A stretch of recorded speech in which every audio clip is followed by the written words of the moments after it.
ठरलं तर मग या मालिकेच्या 4 फेब्रुवारीच्या भागामध्ये सुमन सांगत असते, मी जे सांगतेय ना ते खरं खरं सांगतेय. माझा नवरा एक नंबरचा नीच माणूस आहे. माझ्या नवऱ्याने प्रत्येक वेळेला नीचपणा केलेला आहे आणि आता मी खरं खरंच सांगणार आहे. असं म्हटल्यावरती आता मुद्दामच इकडे वकील सांगायला लागतात नागराजचे, की खरं सांगायचं तर तुम्ही थरथरताय. किती थरथरताय बघा बरं तुम्ही. यावरती ती म्हणते, नाही मी थरथरत वगैरे काही नाहीये. यावरती ते म्हणतात, हे बघा पाणी देऊ का तुम्हाला? असं म्हणत ते मुद्दाम सुमनला, ती मेंटली स्टेबल नाहीये किंवा ती उगाचच हे करतीये किंवा तिला काहीतरी मेंटल त्रास आहे हे सिद्ध करण्याचा आटोकाटीने प्रयत्न ते करत आहेत. आणि त्यानंतर ते सुमनला पाणी देतात. पाणी पिताना सुमनचा हात थरथरतोय हे सगळं सगळं आता ते पाहतात आणि ते आता म्हणतात, हे बघा हे बघा, तुमचा हात थरथरतोय. काय कारण आहे की ज्याच्यामुळे तुमचा हात थरथरत आहे? काय झालंय? नक्की तुमची मेंटल कंडिशन ठीक आहे ना? असं म्हणत ते आता सुमनला बोलायला लागलेत. त्यावरती मग आता इकडे सुमन सांगते, नाही नाही मी ठीक आहे. असं म्हणत ते ती आता सुमन बोलत आहे. बरं, हे सगळं चालू असताना मग आता वकील साहेबांना ते सांगतात, बघितलं का तुम्ही, त्या अजूनही मेंटली स्टेबल नाहीयेत. आणि हे सगळं चालू असताना इकडे आता सुमन सांगते, नाही मला काही झालेलं नाहीये. पण ते मुद्दामच सुमनला ती कशा प्रकारे अशी मेंटली स्टेबल नाहीये हे सिद्ध करायला जमलेले आहेत. बरं, आता हे सगळं चालू असताना मग अर्जुन सांगायला लागतो, हे बघा, एका बायकोला ज्या वेळेला नवऱ्याने किडनॅप करून ठेवण्यात आलेलं असतं त्यावेळेला त्या बायकोची मानसिक अवस्था काय असते? त्या बायकोला त्रास होणारच ना, तिला वाईट वाटणारच ना, तिला धक्का बसणारच आहे ना. तीच कंडिशन सुमन काकूची झालेली आहे. तिला मेंटली खूप मोठा झटका बसलेला आहे. त्यावरती मग ते वकील सांगायला लागतात, अभ्यंकर वकिलांना तेवढंच माहिती पाहिजे असतं आणि ते म्हणतात, मग तेच सांगण्याचा मी प्रयत्न करतोय ना, की जर का त्यांना मेंटली धक्का बसलाय तर त्यांची साक्ष ग्राह्य धरणं कितपत योग्य आहे? त्यावरती अर्जुन सांगतो, मुळातच त्यांना मेंटली जरी धक्का बसला असला तरी त्या व्यवस्थित आहेत. यावरती तो म्हणतो, नाही म्हणजे त्यांना किडनॅप करून ठेवण्यात आलं होतं, इतके दिवस त्यांना बांधून ठेवण्यात आलं होतं आणि त्यामुळे त्यांची मानसिकता काय असू शकेल हे तर आपण सगळेच जण समजून घ्यायला पाहिजे ना. आणि त्यामुळे त्यांची साक्ष आपण ग्राह्य धरायला नको आहे. त्यांनी त्यांच्या नवऱ्याबद्दल दिलेली पूर्णपणे साक्ष ही चुकीची आहे. असं म्हणत सुमनलाच या सगळ्यामध्ये चुकीचं ठरवण्याचा आटोकाटीने प्रयत्न मात्र आता चालू आहे. आणि आता सुमनच्या विरुद्ध ते सांगतात, की मी खरं तर कोर्टामध्ये एक अहवाल सादर करू इच्छितो की त्यांची मानसिक कंडिशन ठीक नाहीये. असं म्हणत त्यांनी आता एक अहवालच सादर केलाय, ज्याच्यामध्ये डॉक्टरांनी तिला दिलेले गोळ्या बिळ्या हा सगळा रिपोर्ट तिथे ठेवलेला आहे. आणि त्यामुळे सुमनला या सगळ्यामध्ये आता म्हणजे कोर्टाने सांगितले, की त्यांचे एकंदर हा त्यांचा मेडिकल अहवाल बघता किंवा बाकीच्या गोष्टी बघता त्या खरंच कोणतीही साक्ष द्यायला मेंटली स्टेबल नाहीत हे मात्र खरंच आहे. आणि त्याचमुळे यांची साक्ष ग्राह्य धरली जाणार नाही. प्रेक्षकांनो, तसं बघायला गेलं तर आता इकडे सुमनला हा मोठा झटकाच असतो आणि सुमन या सगळ्यामध्ये आता टोटली गडबडते आणि तिला विटनेस बॉक्समधून खाली बसायला सांगितलं तर सायली सांगते, हे बघा, तुम्ही या सगळ्याचा स्वतःवरती बिलकुल परिणाम करून घेऊ नका. काहीही झालं ना तरी सुद्धा तुम्ही व्यवस्थित आहात, तुम्हाला काहीही झालेलं नाहीये. आम्ही तुमच्या पाठीशी खंबीरपणे आहोत. असं म्हणत सायली आता तिला बोलत आहे आणि तिला स्टेबल सुद्धा करत आहे. तोपर्यंत अर्जुन आपल्या जागेवरती बसलाय आणि त्याला कळत नाहीये की सुमन काकूची साक्ष तर ह्यांनी रद्द केलेली आहे. आता पुढे काय डाव खेळणार? आणि त्यानंतर मग आता लगेचच इकडे अभ्यंकर वकील सांगायला लागतात, की मला मला आता कोर्टासमोर काही गोष्टी सांगायच्या आहेत. त्यावरती रविराज उठतात आणि ते म्हणतात, मला सुद्धा कोर्टाला काही गोष्टी बोलायच्या आहेत. हा माझा भाऊ हा माझा भाऊ 22 वर्षापासून माझ्याशी खोटं बोलत आहे. इकडे तोपर्यंत अभ्यंकर सांगतात, खरं तर कोणत्या गुन्ह्या अंतर्गत तुम्ही आता नागराज किल्लेदार यांना शिक्षा होणं मागताय? कारण त्यांच्यावरती तुम्ही जो आरोप केलाय की या तिघांना जीवे मारण्याचा आरोप त्यांच्यावरती तुम्ही केलेला आहे.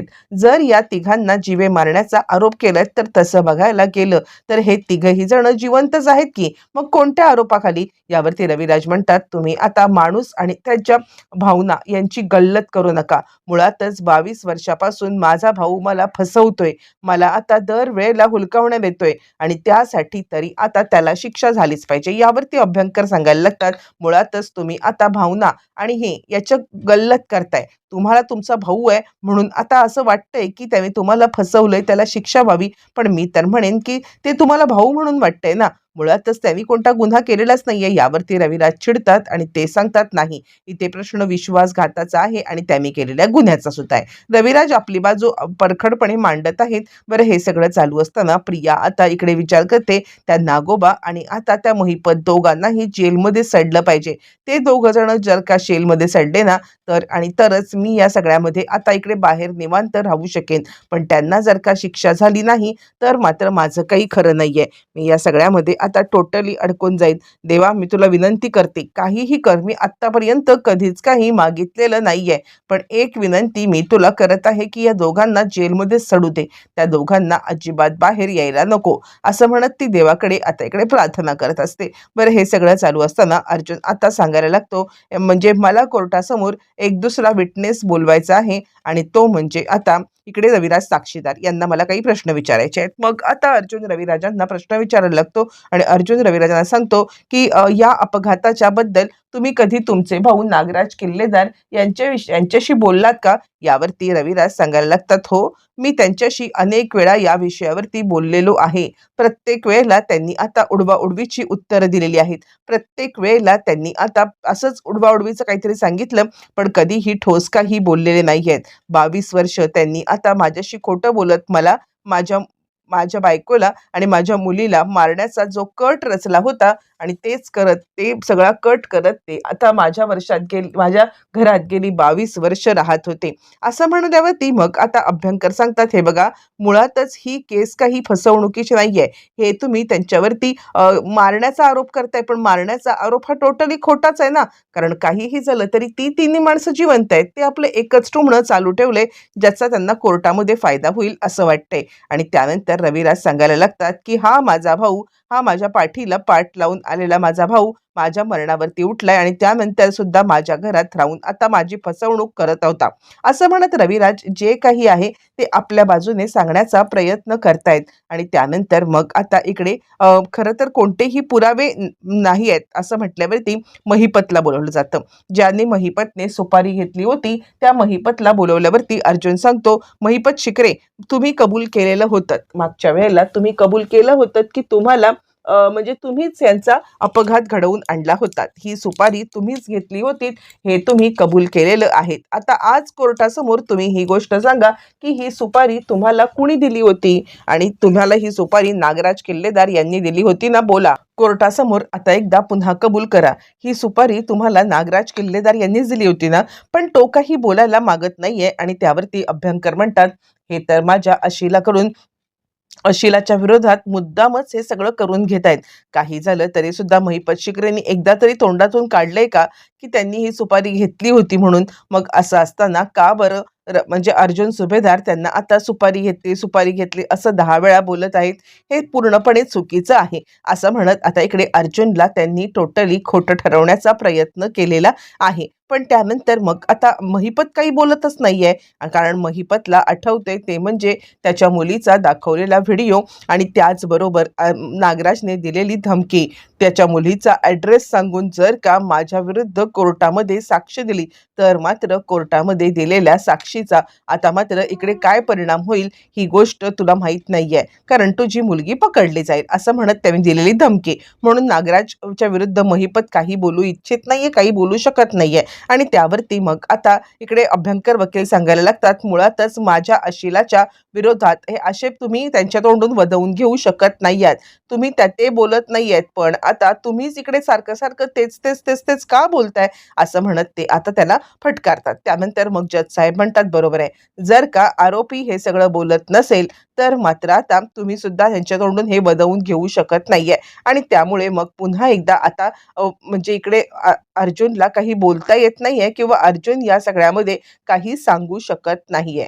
आणि त्यानंतर अर्जुन त्याच्या अंगावरती ओरडून विचारते, बोल महिपत शिकरे, तूच सुपारी दिली होतीस ना? महिपत मान खाली घालून उभा आहे आणि जज साहेब मग आता त्याला विचारतायत, महिपतला, बोला महिपत शिकरे, सांगा तुम्हाला ही सुपारी नागराज किल्लेदार यांनी दिली होती का?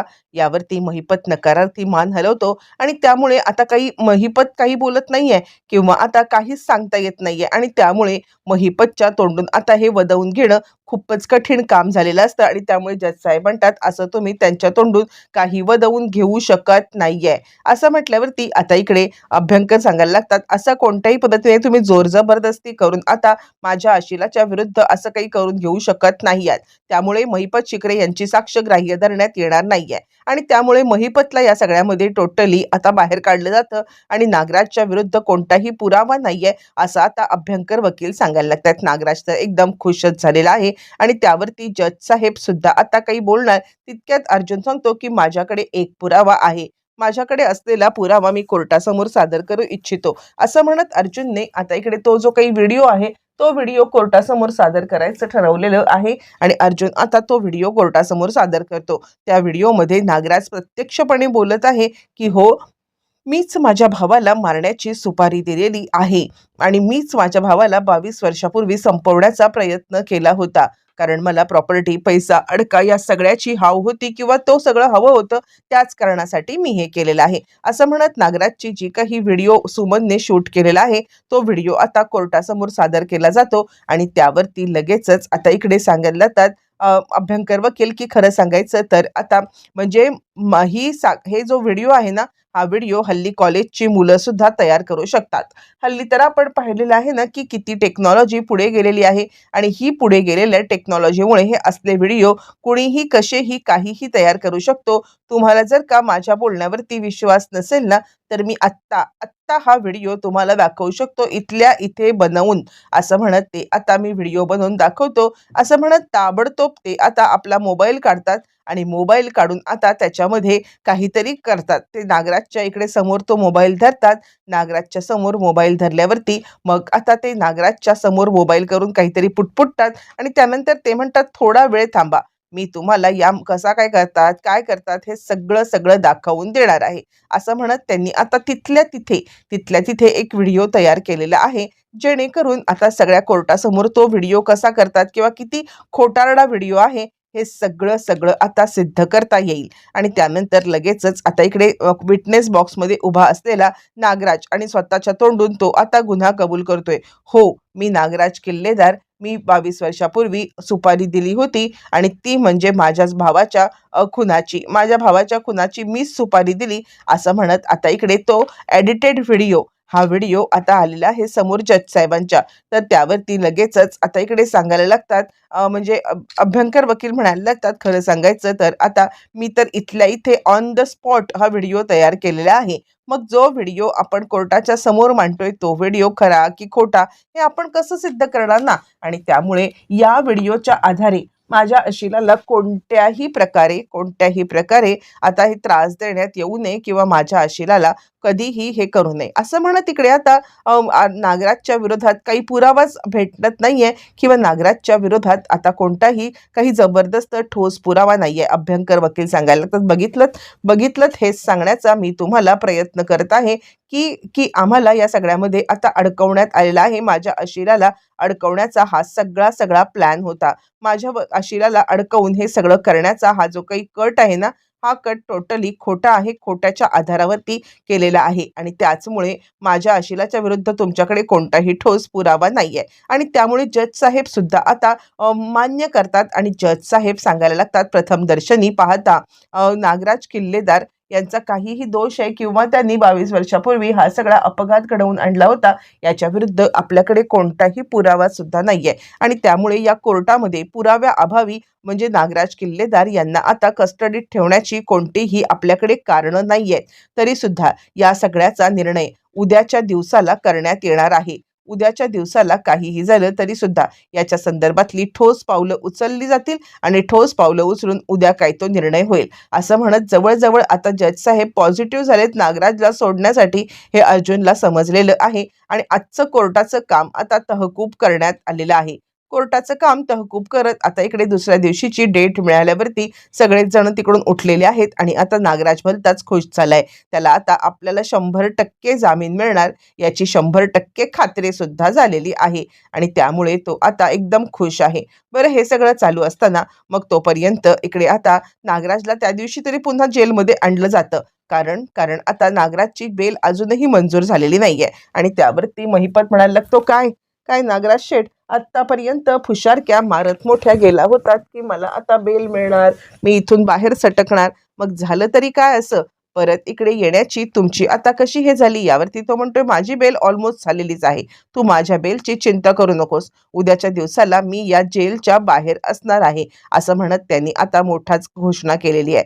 त्यावरती तो म्हणतो, अच्छा उद्याच्या दिवसाला बाहेर असाल का तुम्ही? यावरती आता लगेचच नागराज सांगायला लागतो, जज साहेबांनीच सांगितलंय की माझ्या विरुद्ध कोणताही पुरावा नाहीये किंवा माझ्या विरुद्ध कोणत्याही प्रकारे आता इकडे तुम्हाला साक्ष द्यायला नाहीये आणि त्यामुळे बाहेर आल्यावरती मग आता इकडे रविराज म्हणतात, काही कळायला मार्ग नाही. सायली सांगायला लागते, काय होईल म्हणजे नागराज काकांची बेल मिळेल का? रविराज म्हणतात, आपल्याला बघितलं ना, जज साहेब एकदम पॉझिटिव्ह आहेत आणि पॉझिटिव्ह राहून ते आता नागराजला सोडवण्यासाठीच पॉझिटिव्ह आहेत आणि त्यामुळे ते उद्या बहुतेक त्याला सोडवतील. यावरती आता इकडे सायलीच्या डोक्यात आहे, काय करायचं? म्हणजे काही झालं तरी आता न्याय तर मिळवून जायला पाहिजे, पण जर का पुरावाच नाहीये तर आता न्याय कसा काय मिळवून देणार? कुणालाच काही कळायला मार्ग नाहीये. पण आता इकडे अर्जुनने खूपच चिडलेला आहे आणि त्याने ठरवलंय की काहीही झालं, या खुन्याच्या अंतर्गत जर का त्याला अटक होत नसेल तर मी त्याला वेगळ्या खुनाच्या अंतर्गत सुद्धा किंवा वेगळ्या ह्याच्या अंतर्गत कोणत्याही गुन्ह्याच्या अंतर्गत आत टाकायला पाहिजे. म्हणून आता सुमनला घेऊन ते तिकडे गेलेत आणि नागराजला तो सांगतोय की तुलाकडे आमच्याकडे 22 वर्षापूर्वीच्या अपघाताचा पुरावा जरी नसला तरी सुमन काकूला केलेल्या घातपाताचा पुरावा आहे आणि त्याच संदर्भात तुला आम्ही अटक करू, असं म्हणत आता इकडे अर्जुनने खूप मोठा बॉम्ब फोडलेला आहे आणि त्यानंतर खऱ्या अर्थाने आता इकडे सगळं कुटुंब एकत्र येत नागराजला कशी अद्दल घडवणार येणाऱ्या भागामध्ये सगळं सगळं समजणार आहे.